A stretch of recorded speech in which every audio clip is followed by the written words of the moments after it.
Well, welcome to another episode of DTV. We're delighted today to welcome Arnaud Vaissié from International SOS. He is the founder and CEO of International SOS that provides services around the world for healthcare and emergency services. Really excited to have him here to shed some light on how digital has made a difference in his business. Arnaud, first of all, thank you for being here. Really impressed by what your organization has done. I'd love to just get your first thoughts on some of the things that you've done to use digital to improve the customer client experience.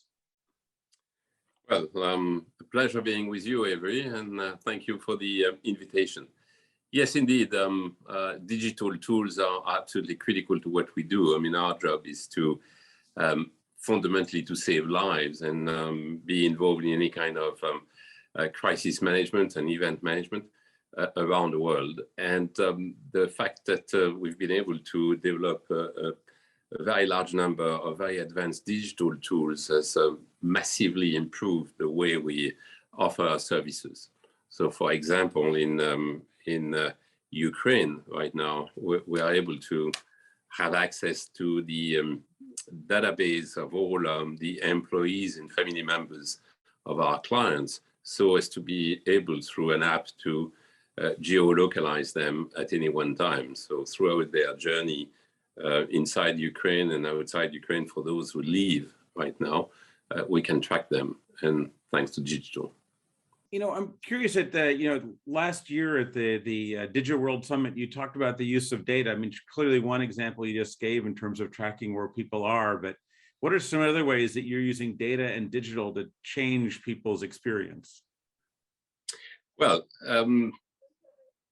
before, people were accessing our services in calling our assistance centers around the world, and we have 28 of them spread all over the world. And this is still operating and still very effective. However, now it's a multi-channel capability so that people can access us through their apps, and through the app, they can have access to the full expertise, medical and security.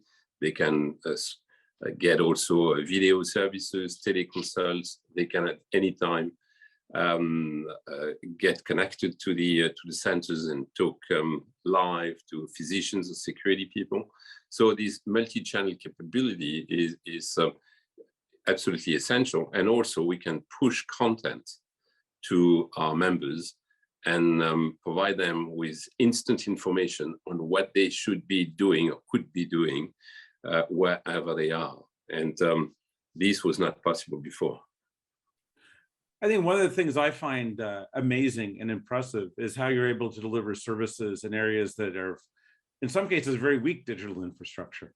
The hard part is not providing emergency services in the middle of New York or London or Paris. It's providing in some of the more remote locations. And how do you think about that? Because sometimes it's very hard to get good communications, and people are in very difficult and stressful situations. So, and how do you think about that, and how do you deal with that? Because it's a profound challenge. It is, and this is where the multi-channel capability is so essential, so as to use either mobile phones, mobile telecommunications means, or SMSs, or satellite phones. But strangely enough, in Haiti, for example, which was a terrible event, all communication tools failed, and we had to resort to the very mundane talkie-walkie, because that was the only mean of communication. So clearly we are very attached to digital technology, but we need to make sure that we don't disregard very old, simple technologies, which can be helpful in some respects as well. Yeah, I think it's an important lesson to use, not just to use technology for technology's sake, but to think about what's the most effective way to communicate or operate with the client. One of the things I'm really interested also is how you deal with the cross-border issues, because there's a lot of law about medical records and about data movement across borders, and you're literally at the epicenter of both of those major complicated trends. Yes, I mean, you're absolutely right. What we see is that the world is changing, as we all can witness. And in particular, in terms of cross-border, we've enjoyed 2 or 3 decades of globalization. And everybody was thinking that globalization would bring a lot of benefits, which it did. But over the past few years, we've moved into an area of fragmentation. So, for example, on the data safety and data security side, now you have laws. Europe came up with the data security laws, maybe the most stringent ones.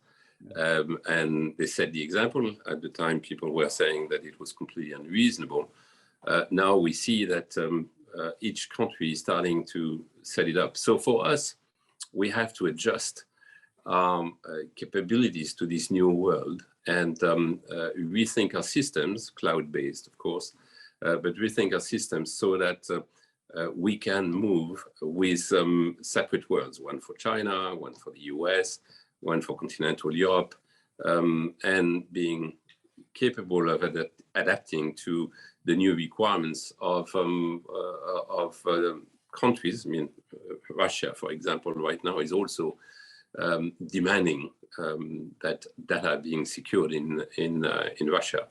And I think it is a trend which is not about to change. And for us, we have to provide those cross-border services, since by definition, we move from one place to another. Our job is to go and fetch people and help people anywhere in the world. But we've got to be totally compliant with laws and regulations. If not, we'll operate one day, but we won't be allowed to operate the next day. So, but fragmentation is, I think, the way we have to think through our systems going forward. How do you, what you're describing is a lot of complexity. And how do you help, using digital, how do you help customers and also employees manage the change that you're talking about? Because it's a high level of change and a lot of opportunity for confusion. And there's I think, great difficulty a lot of organizations have with getting both their customers and their employees to adapt to all of that change. Yeah, it's a very good point. What we're trying to do is that now we are moving all our tools into one platform, which we call Manager View, so that our clients, the managers of our clients, which are in charge of running the programs for their employees, can access the whole range of our tools on one single platform, on one single screen, so that they can, for example, they will access some information, medical and security, on any place around the world. They will access the information on where their staff are being located, where are they going to travel, where they, which unit they belong to inside their companies, which hotels are the right hotels that one can go to. So the point is that what we see with our clients, that they want simplicity. They've moved from a model that we were promoting, which was a multitude of systems, and they had to play around with many different systems, to now a platform that they want to access, and on this platform, on one screen, they want to see all their activity. Well, this is it's an impressive business that you've built, and I think it's only becoming more and more relevant as life becomes more and more unpredictable. So you were quite well positioned for this uncertain future that we're facing. Are there any last bits of advice that you would give to the viewers that are facing this uncertain world with perhaps such a strong organization behind them that's used to all the uncertainty? Well, I think that what we are learning from, in particular from COVID, is that the world is starting to realize that prevention is necessary. Prior to the COVID crisis, it was very complicated to convince businesses to invest in prevention, because the return on investment was not crystal clear. I think now the case is there and it is agreed by pretty much everyone that prevention is a necessity. It doesn't mean that prevention is going to prevent from flexibility going forward, but and I see this as a critical change going forward, is that managing risks is critical to business continuity.